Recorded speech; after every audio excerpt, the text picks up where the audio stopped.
Jangan lupa like, komen, dan subscribe channel YouTube TVRI Bengkulu, serta nyalakan lonceng notifikasinya.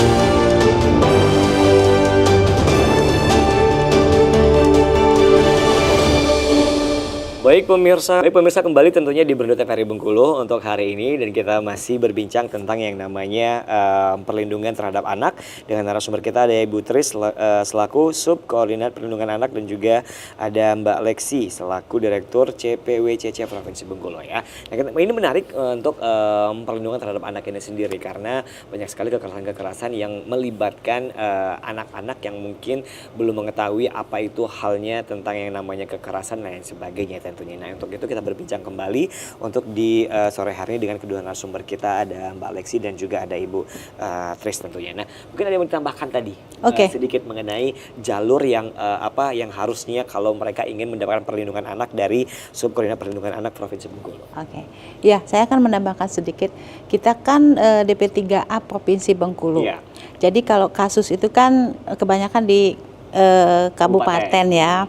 Di kabupaten kita ada DP3A. Jadi sedapat mungkin semua kasus itu ditangani oleh teman-teman kita di kabupaten. Seandainya memang kalau tidak bisa lagi ditangani oleh kabupaten, baru dirujuk ke provinsi. Misal di kabupaten tidak ada tenaga psikolognya, itu bisa di ini. Tetapi untuk seperti yang kasus tadi kan, kita kalau si anak pelaku misal untuk diversinya itu mungkin bisa dilakukan di kabupaten. Jadi kita meminimalisir lah jangan sampai semua kasus itu dilimpahkan ke provinsi karena kita ada perpanjangan tangan begitu. Baik. Nah, kalau misalnya sudah tidak ada lagi hal-hal yang mungkin di kabupaten baru langsung ke provinsi gitu. Iya.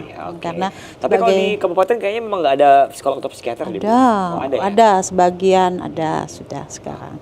Karena itu sangat penting gitu loh untuk semua kabupaten kita kan sudah ada UPTD-nya sendiri-sendiri, sementara memang tenaga psikolog itu harus ada sebagai persyaratan untuk mendirikan UPTD. Oke, baik. Nah, terakhir kita ke Mbak Lexi nih. Mbak Lexi, boleh silakan mungkin dengan kesimpulan kita hari ini tentang perlindungan terhadap anak, apa yang harus dilakukan untuk orang tuanya mungkin, untuk anaknya sendiri mungkin, untuk masyarakat mungkin, boleh silakan.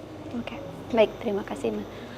Jadi kalau untuk penanganan atau pencegahan terhadap kekerasan terhadap anak tadi, penting itu pendidikan dalam keluarga. Itu penting, paling utama sekali yang harus kita terapkan. Perbaiki lagi dulu metode yang dulu pernah kita terapkan di zaman dahulu gitu kan. Sekarang kita kembalikan lagi gitu kan. Berarti di keluarga dulu ya? Iya. Semuanya kita diolah dulu di keluarga gitu. Terus juga kita harus melibatkan masyarakat secara umum gitu kan, yang tinggal di lingkungan kita. Mari sama-sama kita peduli bahwa ketika anak tetangga kita itu mengalami musibah atau kekerasan bahkan menjadi pelaku, itu adalah musibah kita semua. Itu yang perlu ditanamkan, bahwa permasalahan di masyarakat adalah permasalahan kita semua. Betul, jangan cuek kan? Iya, jadi jangan sampai itu urusan dia. Betul. Nah, jadi artinya ada semua lini itu harus berpartisipasi untuk pencegahan. Jadi kita kalau penanganan itu nanti ada lembaganya. Tetapi yang paling penting itulah pencegahan. Gitu kan. Ya. Jadi sama-sama kepedulian masyarakat, pemerintah, baik dari pemerintah paling dari dasar bawah gitu kan, ada tokoh agama kalau di desa, biasanya ada pemerintah desa, sama-sama kita melakukan itu. Jadi kalaupun belum tahu kemana, boleh di searching di Google gitu kan, ada lembaga swadaya masyarakat, ada dinasnya juga kalau dari pemerintah gitu kan. Dan terutama di Dinas Pendidikan juga penting, bahwa kalau anak-anak artinya dia mayoritas itu masih di usia sekolah, itu sama-sama kita melakukan pencegahan di sekolah. Bagaimana memasukkan unsur itu di dalam sebelum belajarkah atau setelah belajarkah gitu kan. Itu yang paling penting. Baik. Terakhir juga nih untuk Ibu Tris selaku Subkoordinat Perlindungan Anak nih. Kesimpulan kita hari ini silakan, mungkin ada yang perlu disampaikan tentang hal-hal yang terkait dengan perlindungan terhadap anak ini sendiri. sebagai kata terakhir, mari kita ubah mindset kita. Semua anak adalah anak kita.